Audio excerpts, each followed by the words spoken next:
సందర్భాన్ని పురస్కరించుకొని అలాగే ఈరోజు ఫిబ్రవరి 7న ప్రతి వారం జరుగుతున్న హనుమాన్ చాలీసా కేంద్రం కార్యక్రమం భాగంగా స్మరణ, ఆత్మీయ పరిశీలన, అధ్యయనం మరియు అంతరాత్మను మేల్కొల్పు కోసం మనమంతా ఇక్కడ కలుసుకుంటున్నాం. ప్రతి వారం మన కేంద్రం ధర్మవీరులు, స్వతంత్ర సమర యోధులు, మహాత్ములు మరియు ఆధ్యాత్మిక గురువుల జీవితం నుంచి ప్రేరణ పొందే పవిత్ర వేదికగా కొనసాగుతుంది. ఈ వారపు అంశంగా సంత్ గురు రవిదాస్ జీ బోధనలు మరియు దివ్య దృష్టిని స్మరిస్తూ కృతజ్ఞతతో నివాళులు అర్పిస్తున్నాము.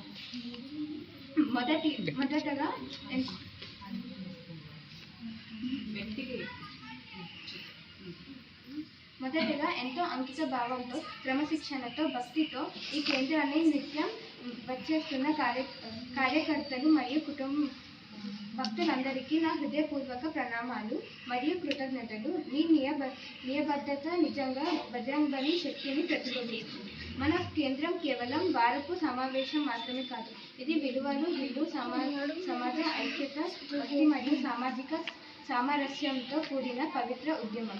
హనుమాన్ చాలీసా సామూహిక పఠనం మన వాతావరణాన్ని ఆధ్యాత్మిక శక్తి, మానసిక బలం మరియు జాతీయ చైతన్యంతో నింపుతుంది. సంత్ గురు రవిదాస్ జీ సామాజిక సంస్కర్త, ఆధ్యాత్మిక విప్లవకారులు. సంత్ గురు రవిదాస్ జీ మహానుభావుడు, గొప్ప సామాజిక సంస్కర్త, ఆధ్యాత్మిక భక్తిని మేల్కొల్పిన మహా విప్లవకారుడు. ఆయన తన సంపూర్ణ జీవితాన్ని సమానత్వం, కరుణ, సేవ మరియు భగవంతునిపై అచంచల భక్తికి అంకితం చేశాడు. ఆయన ఉత్తరప్రదేశ్ రాష్ట్రంలోని కాశీలో సమీపంలోని సిర్ గోవర్ధన్పూర్లో జన్మించారు. ఆ పవిత్ర భూమి సనాతన ధర్మానికి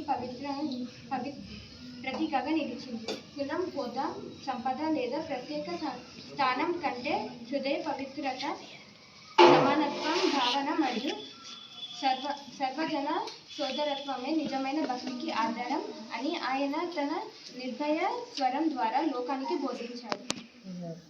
ఆయన ప్రతిపాదించిన బెంగుళూరు రాజ్యం దుఃఖం లేని నగరం, భయం లేని, అన్యాయం లేని, పేదరికం లేని, వివక్షరహిత సమాజ నిర్మాణానికి ప్రతీకగా నిలిచింది. ఇది భారత సామాజిక చరిత్రలో అత్యున్నతమైన సామాజిక సామరస్య సిద్ధాంతాలలో ఒకటిగా గుర్తింపు పొందింది. నేటి సమాజానికి ఇది మార్గదర్శకంగా నిలుస్తుంది. మనము గురు రవిదాస్ జయంతిని కేవలం క్యాలెండర్ తేదీగా కాకుండా పవిత్ర తిథి అయిన మాఘ పూర్ణిమ ఆధారంగా ఆచరిస్తున్నాము. 2025లో ఈ పవిత్ర సందర్భం ఫిబ్రవరి 1న వచ్చింది. ఇది మన సనాతన సంప్రదాయాలను ఆధ్యాత్మిక విజ్ఞానంపై ఆధారపడి ఉన్నాయని మనకు గుర్తు చేస్తుంది. మన సంకల్పం, మన ప్రయాణం స్మరణతోనే ముగియకూడదు. ఈ ఆలోచనలు కార్యరూపం దాల్చి మన వ్యక్తిత్వంగా మారాలి. హనుమాన్ చాలీసా బలం మనకు మరింత క్రమశిక్షణ, అంకిత భావం మరియు ధర్మం పట్ల సంపూర్ణ సమర్పణతో ముందుకు సాగాల్సిన బాధ్యతను కల్పిస్తుంది. ఈరోజు మనం ఒక సంకల్పం చేద్దాం. హనుమాన్ చాలీసా కేంద్రాన్ని మరింత బలోపేతం చేయాలి. మన జీవితాల్లో క్రమశిక్షణ మరియు సంస్కారాలను పెంపొందించాలి. కులం, హోదా, స్థానం అనే తేడాలు లేకుండా సమాజ సేవ చేయాలి. ధర్మం మరియు హిందూ రాష్ట్ర నిర్మాణం కోసం ఐక్యంగా నిలవాలి. మనకు తాత్కాలిక కార్యకలాపాలే కాదు, విలువ ఆధారిత మార్పు కావాలి. మాకు క్షణిక భావోద్వేగం కాదు, శాశ్వత వ్యక్తిత్వ నిర్మాణం కావాలి. హనుమంతుడి బలం, ధైర్యం, నిర్భయత్వం మనకు ప్రసాదించుగాక. అలాగే సంత్ గురు రవిదాస్ గారి జ్ఞానం, కరుణ మరియు ఆధ్యాత్మిక స్పష్టతను అనుగ్రహించి తద్వారా మనం హిందువే ముందుకు అనే లక్ష్యంతో సమాజం మేల్కొల్పుతూ ఐక్యతతో కూడిన సమాజ నిర్మాణానికి నిరంతరం సేవ చేయాలని కోరుకుంటున్నాను. భారత్ మాతాకి జై. జయంతి మరియు మాఘ పూర్ణిమ ఏమని జరుపుకుంటాం మనం? సంత్ గురు రవిదాస్ జయంతి ఇంకా మాఘ పూర్ణిమగా జరుపుకుంటాం. ఇందులో అంటే ముఖ్యంగా ఏం చెప్పినారంటే, మనం ఏదన్నా సంకల్పం చేసుకుంటే ఎప్పటికీ కాకుండా శాశ్వతంగా ఆ సంకల్పం మనము దాన్ని ఏమంటారు, ఎప్పటికీ మనం అది ట్రై చేస్తూనే ఉండాలి. సంకల్పం అనేది అచీవ్ కూడా చేసుకోవాలి. అది ఇంకొకటి కులం ఇవన్నీ కూడా భేదాలు ఉండకుండా మనలోని భావనాలే ముఖ్యం. ఇవి కులం ఇవన్నీ అనేవి అంత ముఖ్యం కాదు.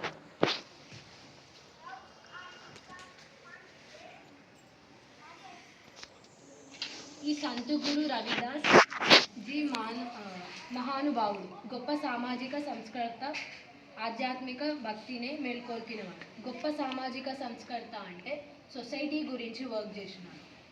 సొసైటీ గురించి వాళ్ళకి ఏమన్నా వాళ్ళ గురించి పోరాడడం కానీ, లేకపోతే వాళ్ళ రైట్స్ కోసం కానీ ఈయన పోరాడినాడు.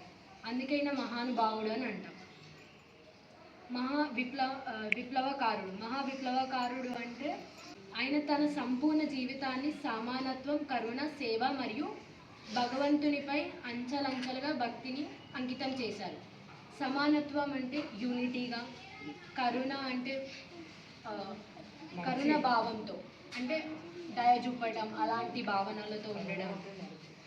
ఇంకా సేవ మరియు అందరికీ సేవ చేయడంలో మొత్తం భగవంతునిపై భక్తితో మరియు ఇలా ఆయన లైఫ్ స్టైల్ మొత్తం జీవించారు.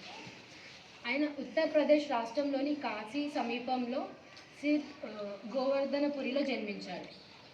ఆయన ఉత్తరప్రదేశ్ స్టేట్లో గోవర్ధనపురంలో జన్మించాడు. పవిత్ర భూమి సంతాన ధర్మాన్ని ప్రతీకగా నిలిచింది. కులం, హోదా, సంపద. కులం క్యాస్ట్, హోదా అంటే పొజిషన్, సంపద ఎర్నింగ్ లేదా ప్రత్యేక స్థానం కంటే ఇవన్నిటికన్నా ముఖ్యంగా హృదయ పవిత్రత అంటే ఏ కల్మషం లేకుండా, సమానత్వ భావన అంటే అందరూ ఒకటే అనే భావనతో, మరియు సర్వజన సోదరత్వమే అంటే మొత్తం ఈ సొసైటీ ఏదైతుందో వాళ్ళందరూ నాకు సోదరిలాగా అనుకొని నిజమైన భక్తి ఆధారంగా అన్నీ ఆయన నిర్భయ సర్వం ద్వారా లోకానికి భావించారు. అంటే ఎలాంటి భయం లేకుండా ఆయన ఏం చెప్పినాడంటే ఈ కులం, హోదా ఇవంతా మనకి అంత ముఖ్యం కాదు. మన హృదయం అంటే ఏ కల్మషం లేకుండా మనం ఒకరి కోసం ఒకరు ప్రయత్నించడమే ఆయన సంకల్పం లాగా చెప్పినాడు. ఆయన ప్రతిపాదించిన బేరంపూర్ రాజ్యం దుఃఖం లేని నగరం. బేరంపూర్ రాజ్యం దుఃఖం లేని నగరం అని ఎందుకు అన్నారు? ఎందుకంటే అక్కడ ఇలాంటి భావనలు ఏముండదు, ఒకరికొకరు సహాయం చేసుకుంటా ఒక సంకల్పంతో జీవించేవారు. పేదరికం లేని వివక్ష రహిత సమాజం నిర్మాణానికి ప్రత్యేకంగా నిలిచింది. అదొకటి ఐడియల్ గ్రామంగా ఉంది. అంటే అక్కడ పేదరికం లేకపోవడం, వివక్షణ రసాయనత అంటే ఎవ్వరూ చదువుకోకుండా ఉండకపోవడం, అందరు చదువుకున్న వాళ్ళే, అందరికీ పేదరికం కూడా లేదు. ఇంకొకటి అంటే సామాజిక, అందరికీ ఒక సొసైటీ విలువలు, వాల్యూస్ అన్నీ వాళ్ళకి తెలిసి ఉంటాయి.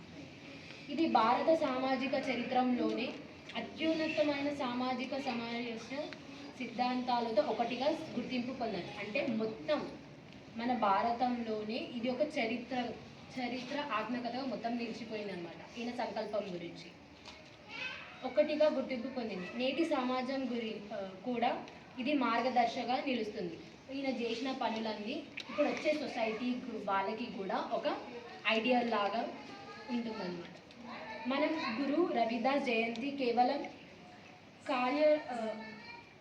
క్యాలెండర్ తేదీగా కాకుండా పవిత్ర తిథి అయిన మాఘ పూర్ణిమ ఆధారంగా ఆచరిస్తున్నాం. అంటే ఈయన పుట్టినరోజు కాకుండా మనం దీన్ని ఎలా జరుపుకుంటున్నాం? పవిత్ర మాఘ పూర్ణిమగా ఆచరిస్తున్నాం. ఈ 2026లోని ఈ పవిత్ర సందర్భంగా ఫిబ్రవరి 1న వచ్చింది. సో ఈ 2026లో ఎప్పుడు వచ్చింది ఈ మాఘ పూర్ణిమ? ఫిబ్రవరి 1. ఇది మన ససంత సాంప్రదాయంలో ఆధ్యాత్మిక విజ్ఞానంపై ఆధారపడి ఉన్నాయని మనకు గుర్తు చేసింది. మన సంకల్పం, మనం ఏమని సంకల్పం తీసుకోవాలి? మన ప్రయాణం సంరణతోనే ముగియకూడదు. ఈ ఆలోచన కార్యరూపం దాల్చి మన వ్యక్తిగతంగా మారాలి. అంటే ఇది జస్ట్ మనం అనుకొని వదిలేయకుండా మనం ఒక సంకల్పం చేసుకొని దానికి ఎలా